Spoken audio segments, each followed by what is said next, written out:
Hey guys, Tom Paul here for QBrush.com, and in this chapter we are going to composite all of our render passes in Photoshop. So first of all, I've just got this background stock image that's blurred out pretty good, so you can't really tell what's going on. I just did it for color information. And next up I've got our ambient occlusion pass, and I'm just putting it on multiply and adjusting the opacity. And next up I've got a group with a bunch of texture passes that I rendered out. And we're just going to go through all of them and kind of check out the ones that we like, and just check what layer option we want them to be on, whether it's multiply, overlay, and just go through and experiment with a lot of different types and adjust the opacity as well.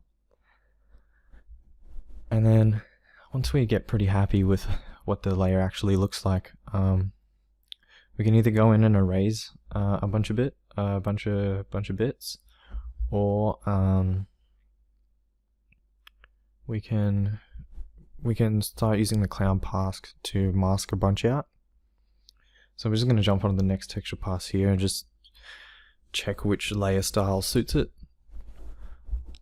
And we'll just bump the opacity down.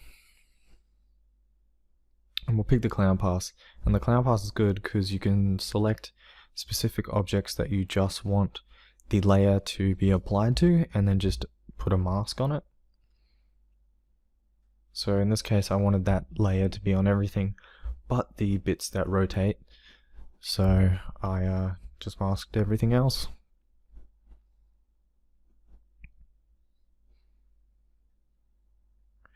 So yeah, I'm just going through with the magic wand, selecting everything that I want on the clown pass and then just masking the layer.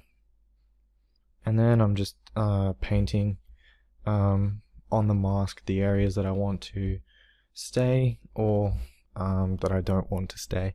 And this is a good non-destructive way of working in Photoshop, so I really recommend using masks instead of just erasing the layer, because you never know in the pipeline when your art director or a superior is going to be like, hey, can you go back and maybe tone that back a bit or bring this forward, and you're like, I wish I didn't erase it.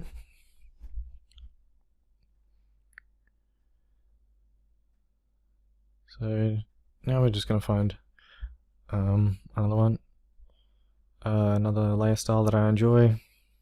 Just tone down the overlay, select the areas that I want it to affect,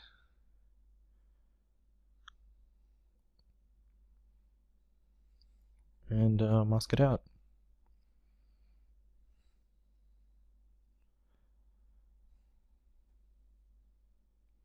And we'll just scale that down a bit and mask that area.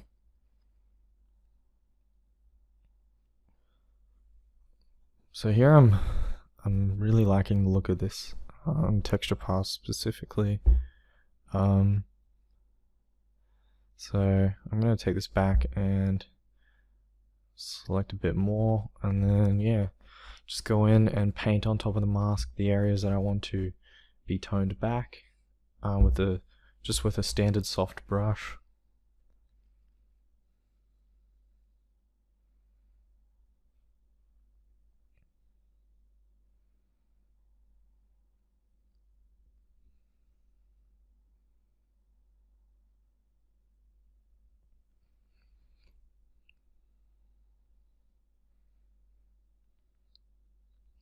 So yeah, the background was just kind of like a stock image background of like a testing facility or something that I've just blurred out, because I just kind of wanted the color information and not just a plain background for the character. So yeah, more just changing the layer options, the opacity, and masking stuff out, and that's pretty much it. It's really fun to kind of experiment with the different layer styles and see what cool effects you can get. This is actually my favorite part of the whole pipeline, is getting to muck around with all the all the passes in Photoshop.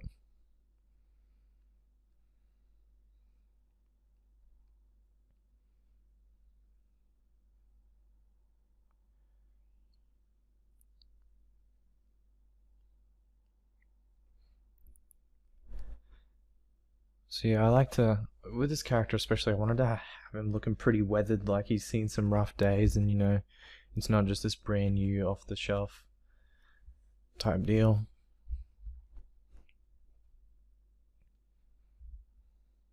So here I'm just painting in the areas of distress that I want on a masked layer. And yeah. So that's pretty much it for all the textures. Now what I'm going to do is just paint some highlights in on highlights and shadows. So I'm just going to get like a soft selection brush with a white, chuck it on overlay, and paint over the areas that I really want to pop out.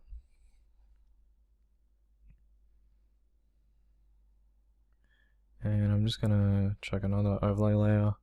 And this is a technique that I've seen illustrators use actually, just to bring forward parts of the image that you want the viewer to look at, and to push back areas that you don't really want much attention on. And it just adds a bit more depth to the whole flow.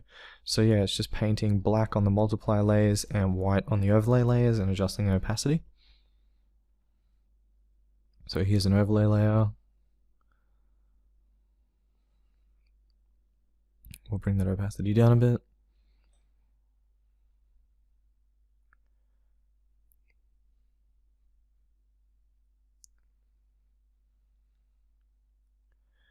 Okay, so now we're going to group that, and that's going to be our original group. And now we're going to merge visible, and we are going to do some color corrections.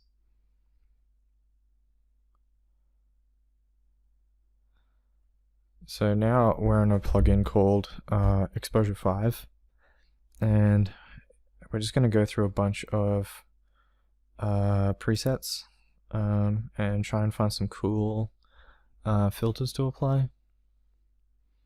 I'm just having a look at a few different options and adjusting the intensity. And I'm going to end up combining a few different color grading passes.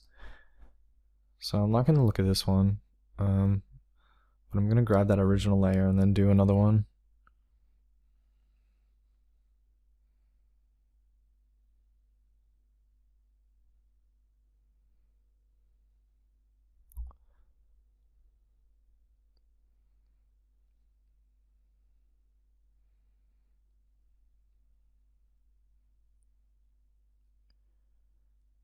And I think that's pretty cool. It like brings a bit of warmth to it.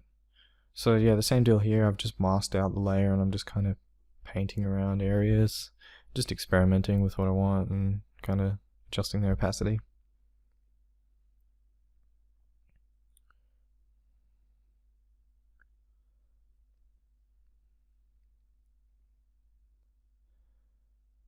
Yeah, that's looking pretty cool, so I'm going to merge visible again, and then I'm going to do another color correction on top of this.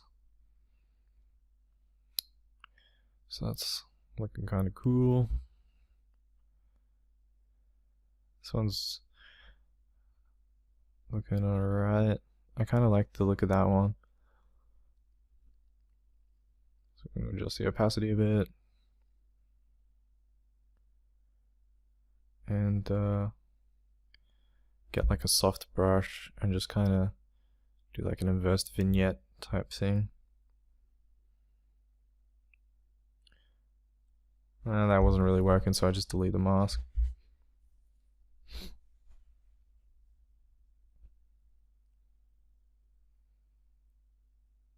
Okay, so now I was thinking about chucking in some more overlay layers here, but I wasn't really feeling that.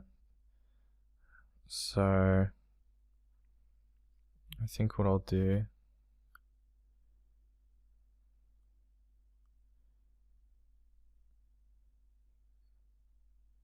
is I'm going to come in and we're just going to do a sharpen. We're going to duplicate that layer underneath. We're going to sharpen it up.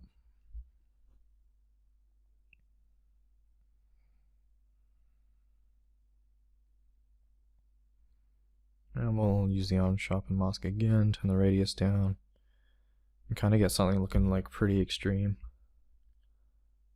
And then just tone it back. And so here I'm just going to use the mask again, and I'm just going to paint in the areas that I want to be sharpened. So the main focal points.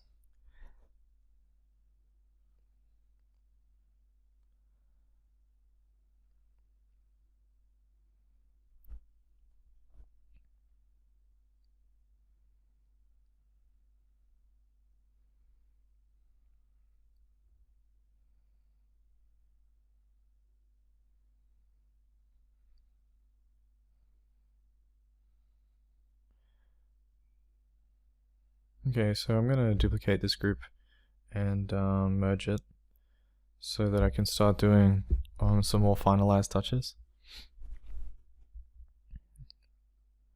And we're gonna go in here and we're gonna add some chromatic aberration.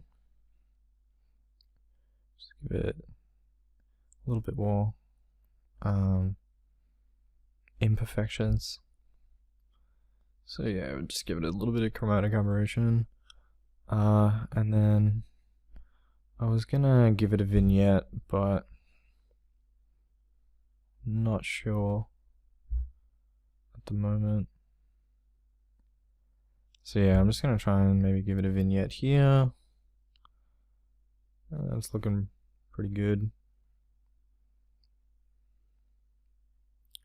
Now I'm just gonna get an overlay layer and paint in the background a bit.